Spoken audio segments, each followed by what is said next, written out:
Peter. Well, good morning.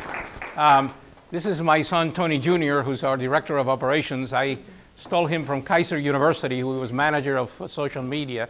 And you talk about transitions in Washington economics. He's going to be the next head of Washington economics in the next 10, 15, 20 years, whenever I decide to retire. You kept going with that, Tony. Kept going with that. Richard, I want to congratulate you and the U.S.-Brazil Chamber for your first year anniversary, and thank you very much for the invitation. Beautiful sermon. I'm very glad to be, and you're located right here in the city of Doral that I love.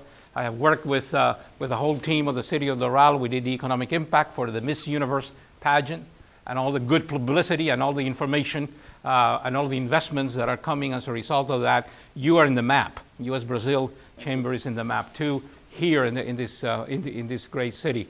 I'm glad to see my colleague Frank Nero, and he will be the next speaker. So Frank, take notes because I'm going to miss a lot of things. I'm going to walk around, and he's going to move. We have a PowerPoint, so I'm going to walk around a little bit, and I'm glad you had your coffee first. I said to Richard, are you sure you want an economist to speak at this first year anniversary? He said, yes. Okay, well, I won't be dismal science of economics. I'll talk a little bit about the economic environment in the Americas, and then talk a little bit about business opportunities too, because the inverse of risk is opportunities, so that the other side of the coin. So I'll be talking about that as we go through the whole process. Let me, this is a PDF, so I'm going to start, let's go with the first one. It's going to help me out here. I always like to put things in perspective. And I know today is an election year in the USA, and I always tell our clients and everybody who works with me to wear political earmuffs, to make sure that all this political noise, all this silly season, the world is not coming to an end. There will be a sun coming out in the morning. There will be business to be had here in the city of Doral.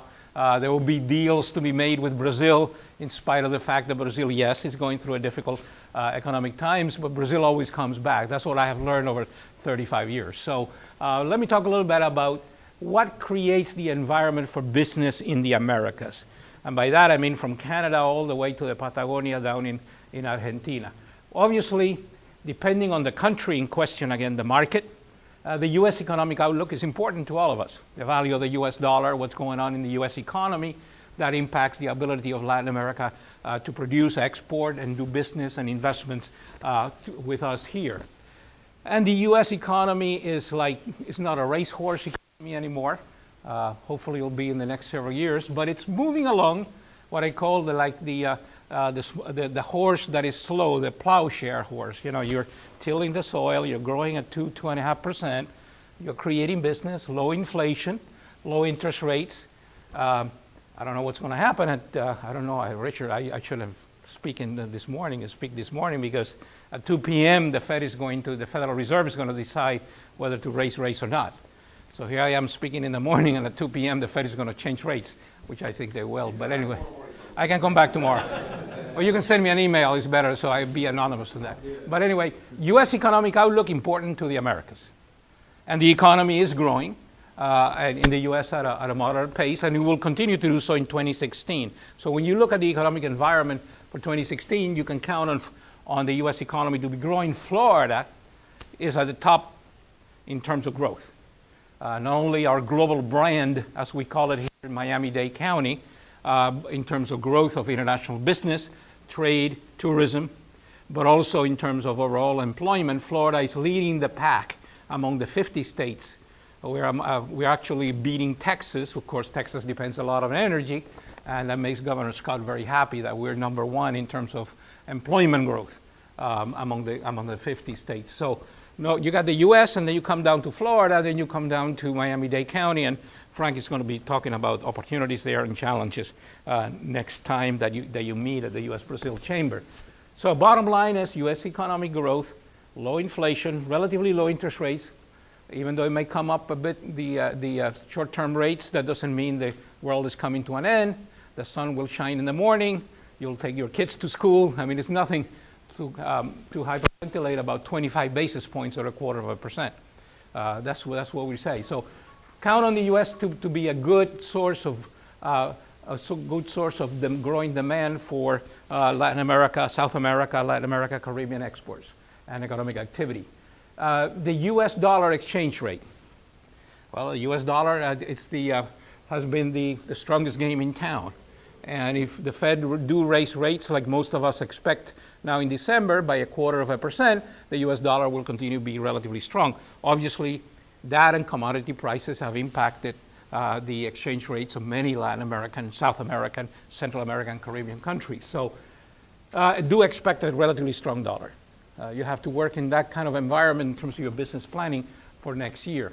China economic outlook. China has become extremely critical for South American primary commodity exporters.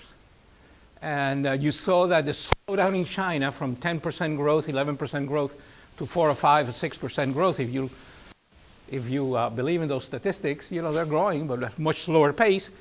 Commodity prices have come down significantly. All types of metals, for example, anything has to do with industrial processes, because China has become the major importer of commodities from South America.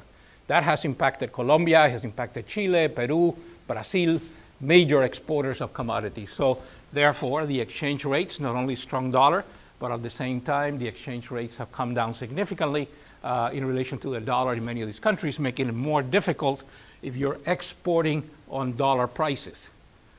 And I work with a lot of firms that have had problems as a result of that. And I said, well, did you hire an economist like Washington Economics to do your early warning systems? And I said, no, I thought that things will be okay because Latin America is doing much better than it used to be in the past. So you want to make sure one of the key lessons in terms of the movement in exchange rates and China, we need to take a look at China, because China is going to impact significantly, almost as much as the U.S. economy, what's going to happen in South America. 2, we need to be sure that you do your homework ahead of time, and you need to hedge currencies if necessary, if you're an exporter. And also obviously use as much trade finance as possible. But definitely the outlook for China, which is continuing to grow 4, 5, 6%, again, half of what they used to be growing, but they're going to grow. And so commodity prices have come down significantly, almost 30% in some metals. We do see some stability in 2016 as the Chinese economy continues to grow, but again, from a lower level. So the dance of commodities is over. Now the countries in the Americas have to say, what can we do internally to attract investment, to attract export and import activity, to improve our policies? Because things have changed relative to the dance of the commodity prices going up significantly. And especially if you're in oil exporting countries, that's even worse. So China economic outlook positive for 2016, but again, not as strong as it used to be. Managing that and exporting and doing importing business becomes something you need to manage on a more detailed basis. The Eurozone, the euro exchange rate, again, weak relative to the dollar. The Eurozone is growing at a very sluggish rate. So there's a lot of investment coming in here to Miami and to Florida as a result of that. So don't expect the Eurozone area to be a source of major growth. Look more towards the U.S. economy and certain countries in the region here in South America, as well as growth in China. And then the Brazil. I've been a student in Brazil for 35 years. In my role as Undersecretary of Commerce, I used to go to Brazil and get lectures by Itamaraty, the foreign ministry there, in terms of U.S. policy towards Brazil. And Brazil is different. Brazil is huge.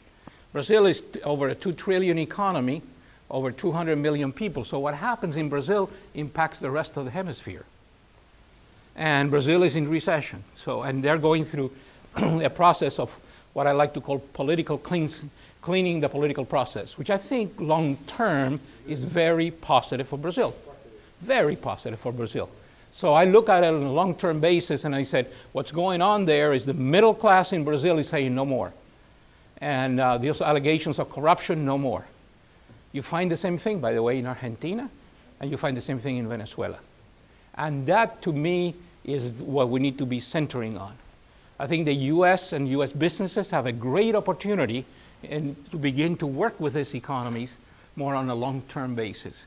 So I find Brazil, Argentina in transition, Venezuela in transition to be very positive for us here in South Florida and South Florida businesses.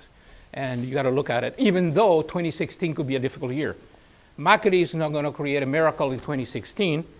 The Venezuelan supermajority Congress is not going to create a miracle in 2016. You still have Maduro on the presidency, the executive side, but it's very, very positive. And obviously for us here, especially if you're headquartered in Doral, who has significant Venezuelan population. I'm on the board of Mercantil Commerce Bank. We have a major branch here. We're in a growth mode here in the city of Doral.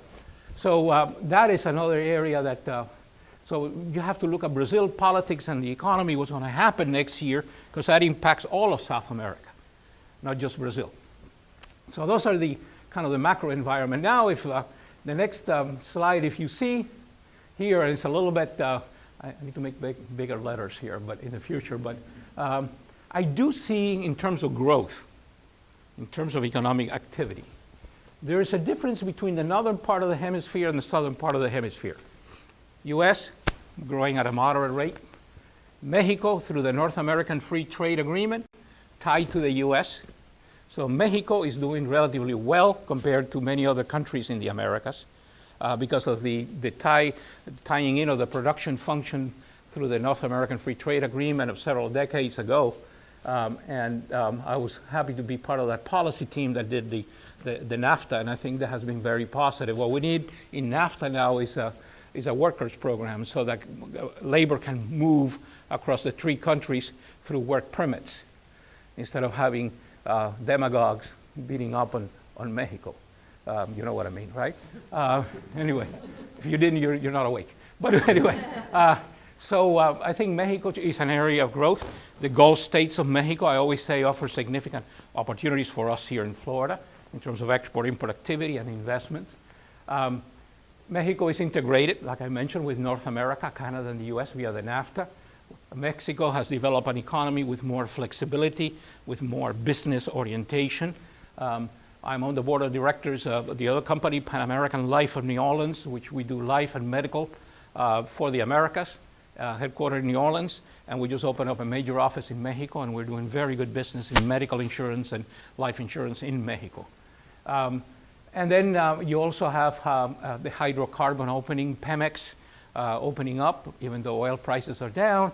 That offers long-term opportunities to market and work with the energy sector of Mexico that is opening up now. It used to be just state monopoly. So I like Mexico. And then you go to DR-CAFTA, Dominican Republic, Central American Free Trade Agreement. Again, growth rates there, like in Mexico, of around 3.5% in the economy, because the Central American market is important to us here in South Florida in terms of export activity, and you'll see some of the numbers. But at the same time, those countries are not as dependent on short-term capital inflows, on speculation on the currency and getting into positioning regarding hedging and so forth. So that, and they're actually importers of oil, of petroleum. So and oil prices have come down significantly. So Central America is looking good. There are problems with corruption there. We know that. There are all kinds of issues. But if you're working with Central America, especially Nicaragua, Costa Rica, and even Panama and all that, you're doing relatively well relative to overall activity next year in Central America. It's not as commodity dependent as some of the countries in South America. So I see the northern part of the hemisphere, including US, Canada, down to Mexico and Central America and Dominican Republic, to do better than the southern part of the hemisphere relative to economic activity. And you can see why. If you look at every indicator, both from the International Monetary Fund, the UN Economic Commission for Latin America, overall South America growth rate is 1% next year. Now, that is because of recession in Brazil, which dominates overall GDP or gross domestic product. And so we're likely to see a sluggish Brazil through 2016. Again, doesn't mean you cannot do business there. You cannot actually, you should bring in businesses here from Brazil to do business here with us. So Brazil offers opportunities, but very targeted in a difficult economic and political environment through 2016. Raw material prices, the downward pressures have slowed somewhat, but again, you're not going to see commodity prices to move up significantly anytime soon to rescue some of these economies, so it's going to be sluggish. China, we know is slower. We talked about that. Argentina is in transition. Venezuela, the uncertainty regarding the current Congress versus the Maduro administration. Hopefully, an agreement can come between the two. I don't know, but the bottom line is I think it's very positive. Like I said, for the long term, but 2016 could be a difficult year still in Venezuela, obviously. And then we do see growth in Chile, Colombia, Peru, for example, of moderate growth of around 2.5%. So those economies were now beginning to get tied in through the Pacific Alliance, which is a major effort to integrate economies that believe in free markets and open trade. And you need to start looking and see how you can do business on a multi-country basis under the Pacific Alliance that is starting to implement policies. So that's kind of the panorama with the for the year. Now, I put together some commodity from the U.S. Export Service and also from looking at data from here, South Florida, what is moving. And you can see some of the products here that are moving in the various countries in terms of actual products. How do you translate the economy into the products? I do see, for example, that in the case of Brazil, Embraer is here producing regional jets. So there's a lot of activity here in the port regarding aircraft and parts. That has become a major area, but you can see that at your leisure. And Richard, you can send it to the membership, of course, you know the PowerPoint, so you can play around with that a little bit. So I kind of put together the top 5 export markets of products as well as investments. Mexico, I think the energy sector offers significant possibilities. In the case of Colombia, it's diversified. And in the case of Peru, of course, anything has to do with the growth in the Lima metropolitan area and construction, for example, medical equipment, mobile devices for payments, all that is growing next one. And then you look at the same thing in Costa Rica, Nicaragua, and the Dominican Republic. A lot of products are moving from here to those economies, and also a lot of imports coming in from those countries. So that and you can analyze that at your leisure. Okay, thanks.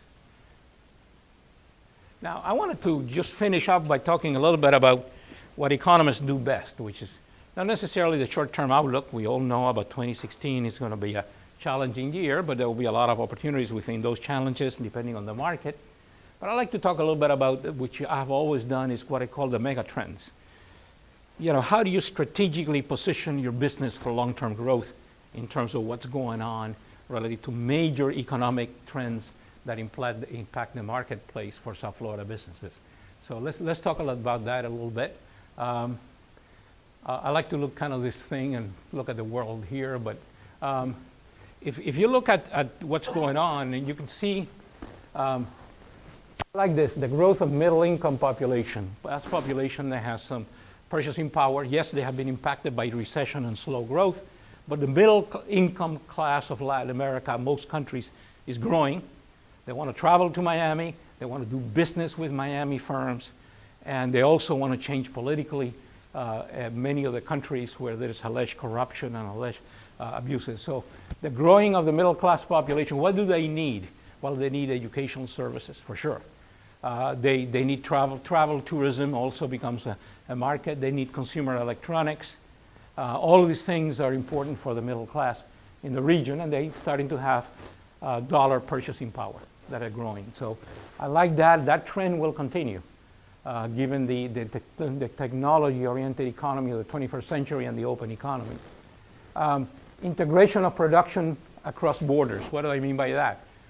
Integration of the supply chain, trade agreements, and also production being done in different countries.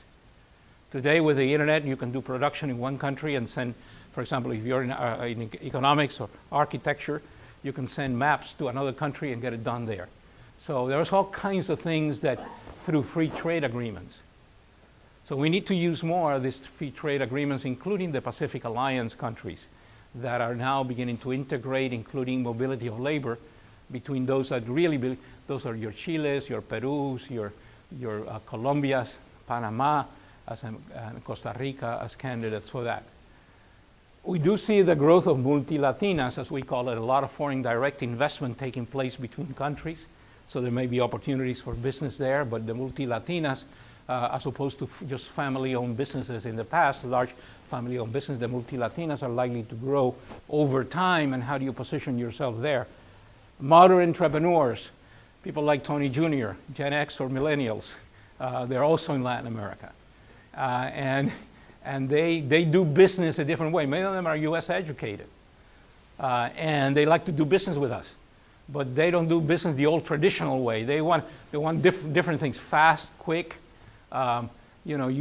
Technology, very important to them. They're coming here, there are incubators here, there are accelerators here. So that, how do you work with the modern entrepreneurs and those who are getting MBAs from US universities here or bachelor's degrees and then going back home and revolutionizing the old companies in the past? So that don't depend on the old guard, like me, depend more on the new guard, the modern entrepreneurs that are growing businesses in many of these countries now. And there are opportunities there to work together. And then the couple of more, demographics. I love demographics. I always dig in data on demographics. I can spend days or a weekend on demographics because demographics determines a lot what products and services will move across countries. And if you look at demographics, you see a huge millennial population or young population in the southern part of the hemisphere, and also, of course, in the US now, too. So how do you market to the millennials? How do you work with the millennials or the younger population in Latin America and the Caribbean who has a much younger profile than what I call the geriatric northern part of the hemisphere, the US and Canada, where we're getting older. And even though there's a large group of millennials there, still we're getting older, the boomers and all, and so forth. So I call the southern part of the hemisphere the young and the restless, like the soap opera.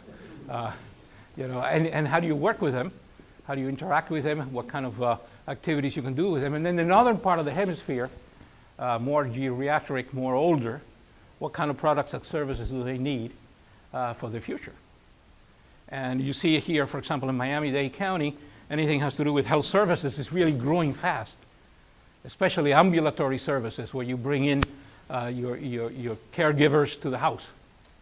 So again, demographics. Just the U.S. Census has all kinds of UN Economic Commission for Latin America. You can see the demographics, the trends. That will determine the products and services for the future for your activities.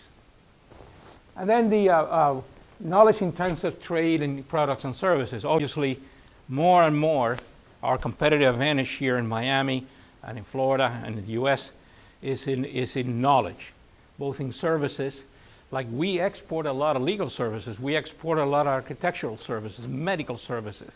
So the knowledge part of products also, it becomes increasingly important in order to compete in the marketplace of the Americas. So knowledge-intensive products and services. If you look what's happening now, Miami International Airport and everything else, I always say that the high value added, low weight comes in the belly of planes. And on the top of the plane, you have all kinds of services, which are people coming here to buy goods and services. So I think this knowledge intensiveness, the kind of product or service that you offer, the quality of the way you treat your client, anything that is needed for the 21st century economy will grow faster than the older, less knowledge-intensive products and services. So that gives you kind of a strategic positioning for the long term, not just looking at 2016. Finally, I wanted to talk a little bit about what's going on relative to the free trade agreements. You can see, for example, that Florida, trade with Florida, we're still pretty low in Mexico. Canada is $2 billion, but that really doesn't take into account there's a lot of more Canadian trade and tourism coming here because a lot of the trade is recorded in the customs district with Canada. It's recorded in the customs district up north when they come across the border from the US. So that it looks like we're not doing a lot with Canada, but we're doing much more trade with Canada than just $2 billion in Florida because of the way that customs records where the trade comes, which is at the customs district level. And they come, of course, through trucks and rail from the north, and then they get counted in Michigan and all those countries, those states that have a relationship with Canada. Mexico, $4 billion under NAFTA, the North American Free, that's pretty low. And Florida, it's pretty low on this. So Mexico offers, again, I keep asking for significant opportunities to do work there. Then if you look south to DR CAFTA, you can see that the Dominican Republic, DR, and CAFTA It's big, big numbers for the size of those economies. 22 billion in Florida trade. That's a lot in terms of overall activity. And you can see that we dominate Florida, dominated a lot of these markets. So that's an area where I think now with all these countries growing faster, the changes that are taking place there, which are positive for us, I do see more possibilities to do business there in Dominican Republic and CAFTA countries. And then I didn't put Brazil here because Brazil dominates everything. I mean, in terms of size, number one, and will continue to be number one. But if you see what, for example, what I call the Pacific Alliance countries that have decided that Mercosur is not for them. And now Argentina basically will be another one who's going to say Mercosur is bureaucratic, it's corrupt, it's big government, all kinds of rules, regulations. Nothing has happened in the last 20 years. Let's unite economies that are free market oriented, that have an open economy called the Pacific Alliance to the rest of the world. So, and you can see that there are all kinds of opportunities here. You can see, for example, in the case of Colombia, we're ready to do 10 billion, and we will continue to do even more in the future. So it's 23 billion total with so-called Pacific Alliance countries. 23, 22, Central America, growth opportunity also here in Mexico for the future, in spite of a slower 2016. So let me just finish here. See, I'm talking there. I'm thinner there than I am, but anyway. So Brazil, Argentina, Venezuela, positive in transition to more open economies.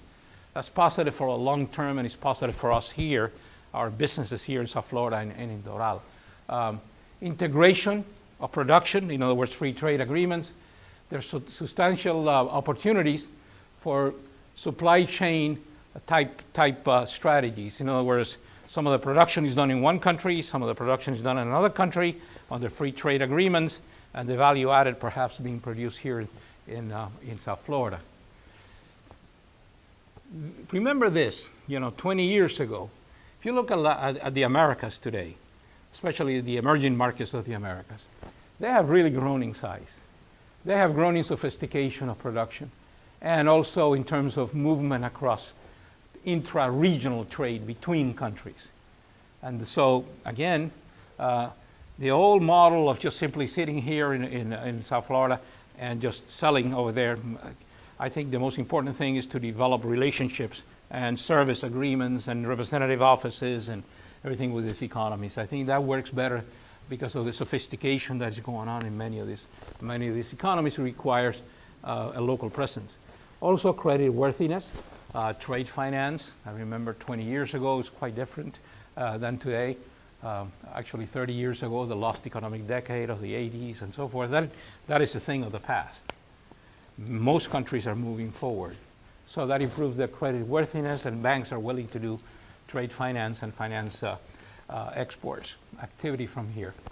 And in 2016, again, just to summarize, best prospects are Mexico, Central America, Dominican Republic, and selected South American countries such as Chile, Peru, and Colombia.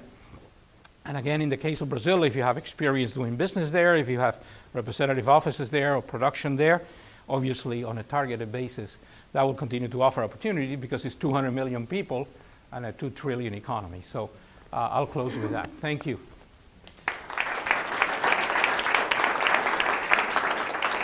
Thank you. Well,